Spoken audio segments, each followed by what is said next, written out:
Si çdo vit në nëntor, të dielën me 11 nëntor u zhvillua festivali 17 shqiptar i organizuar nga Qendra Kulturore Nën Tereza e Kishës Katolike Shqiptare Zoja e Shkodrës.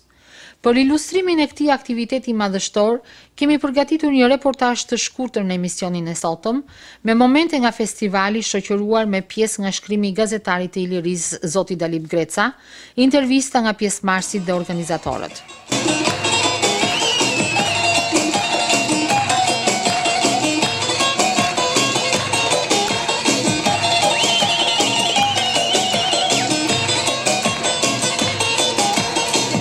Festivali ka hyrë këto ditë në mjediset e mira familjeve shqiptare.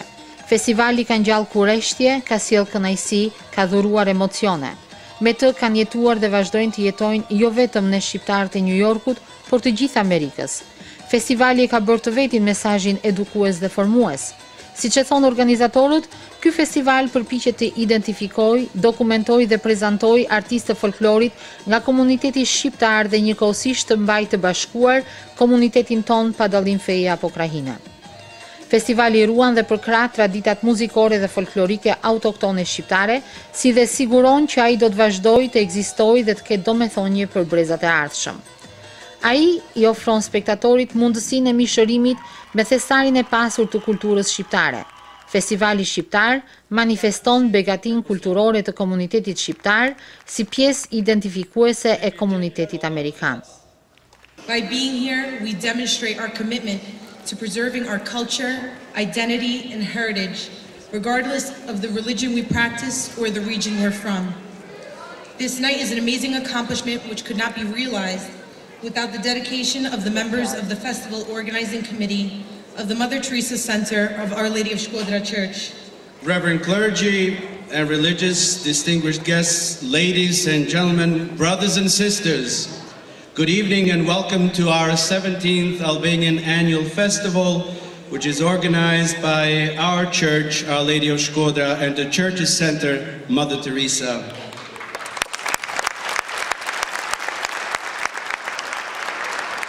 It is with great joy to see this hall year after year filled with such an illustrious audience like yourselves.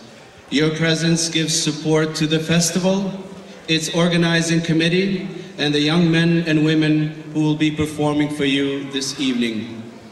The purpose of the festival is to bring us together and enjoy 2.5 hours of being together, being entertained with our favorite songs and dances of different Albanian regions. And when I say Albanian regions, we're talking about Albania, the Albanian unified from Kosova to Chameria. And we thank you for your support, and we hope this festival will meet your expectations.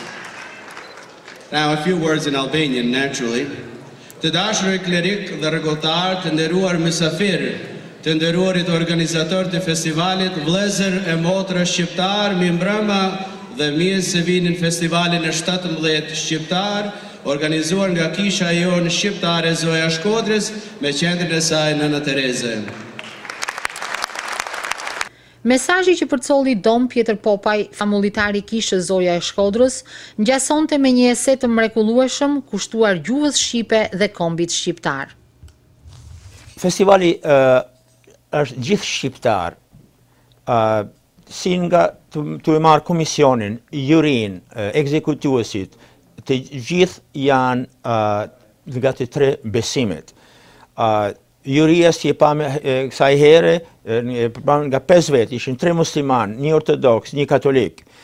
Pjesëmarrësit ishin shumica musliman, disa ortodoks edhe disa katolik. Biznismenët të cilët e përkrahin festivalin me reklamat e tyre që i vënë në broshurën e festivalit, janë të bërzijem prej 3 besime, ka edhe Amerikan. Por si duhet shumica e shqiptarëve nuk i japën kur garancie se kush e përgatit festivalin, kush e organizon festivalin është gjithë shqiptar. Ajo ne na jep një kënaqësi të veçantë.